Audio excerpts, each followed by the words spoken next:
महानगर डोंबिवलीमध्ये शिंदे आणि ठाकरे गटाचे पदाधिकारी आमने सामने आले। तर ही महत्त्वाची बातमी आपण पाहतो आहोत। डोंबिवलीमध्ये शिंदे गट आणि ठाकरे गटाचे पदाधिकारी आता आमने सामने आले।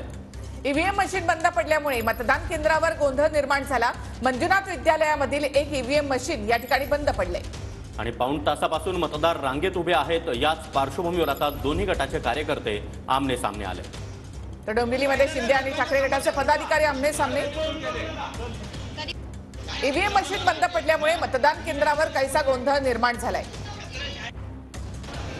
अधिक माहिती आपण घेऊयात आमचे प्रतिनिधी सुनील जाधव यांच्याकडून। सुनील, काय घडलंय नेमकं? निखिला, आज सकाळपासूनच 5व्या टप्प्याच्या मतदानाची प्रक्रिया सुरू आहे। या दरम्यान डोंबिवलीमधील मंजुनाथ विद्यालयामध्ये ईव्हीएम मशीन बंद पडलेली आणि ती बंद पडल्यानंतर नागरिकांची मतदारांची त्या केंद्रावरती मोठ्या प्रमाणात गर्दी झाली होती आणि त्या दरम्यान ठाकरे गट व शिंदे गटाचे कार्यकर्ते एकत्र आले आणि दोघांमध्ये या ठिकाणी वादही झाला, नारेबाजीही या ठिकाणी करण्यात आली। एकंदरीत बघितलं तर या ठिकाणी तणावपूर्ण वातावरण आहे।